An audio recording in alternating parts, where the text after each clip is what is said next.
Thank you. That's been waived. So, Mrs. Quinney? Thank you, Madam Chair. After last meeting, I received several questions regarding when our meeting starts and where in the agenda format we have our call to order.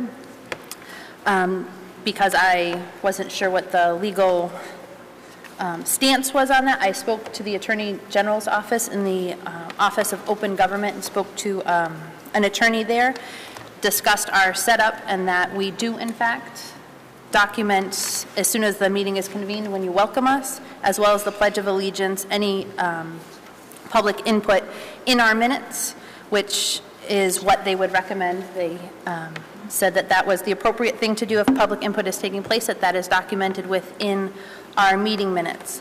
From there, we continued to have a discussion regarding the setup of our agenda, and for all intents and purposes, we call the meeting to order at 7 o'clock when you welcome us all, but that is not how it's laid out. So we don't officially say the meeting is called to order at the beginning of the meeting. Instead, it's, I believe, the third item down. So I would propose amending the agenda format to make our first order of business calling the meeting to order, to clarify things for the public who there was some confusion regarding when the meeting is officially called to order. According to the Attorney General's office, our meeting is in order and convened at the welcome, as we are all at the dais and a quorum is present. So I would make the motion to amend file BEDB-E agenda format to move calling the meeting to order to as the first item of business on that format. I'll second that. So we have a motion to amend the agenda format policy BED, I'm sorry, I don't have it. B-E. B-E. Okay. So it's not adding BEDB-E to place the call to order as a first order of business. And there was a second. Is there any discussion on this motion? Sure, Mr. Olivo? So is that to say that the comment that you made earlier about public input and no names and stuff, is that changing that at all?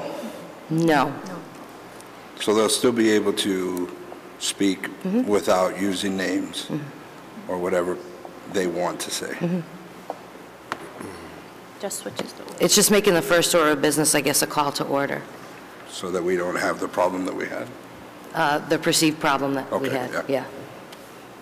Is that anybody else? Dr. Page?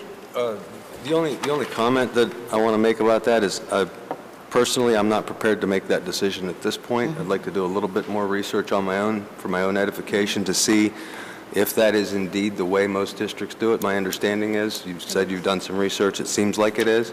I don't know that for a fact.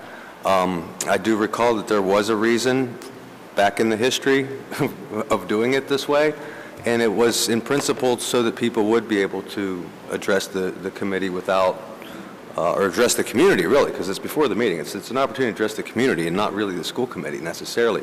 And so therefore we don't have any opportunity to discuss it. I agree with that. I'm just, at this point in time, in principle, I think it probably makes sense, but I'm not prepared to vote for it at this time. I'd like to do a little bit more research, again, for my own edification, on the impact of it. Sure. Thank you. Anybody else?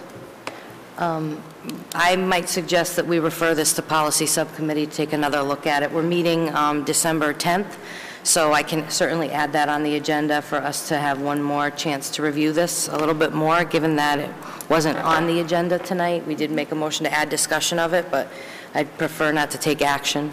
Madam Chair, the motion is on the floor. Yes. And it is in order. And it's a reasonable motion. Right. So and it's just taking one thing and putting it there.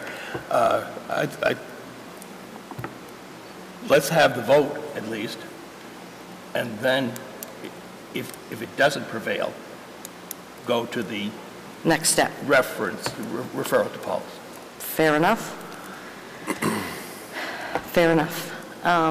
So we have the motion on the floor. Do you want to restate the motion, Julian? Do you have that written down? The motion is from Mrs. Quinney to amend file BEDB-E to move the call meeting to order as the first item on the agenda. Thank you very much. Is there any further discussion? Seeing none, can I have a roll call, please? Mrs. Donovan? No. Mrs. Quinney? Yes.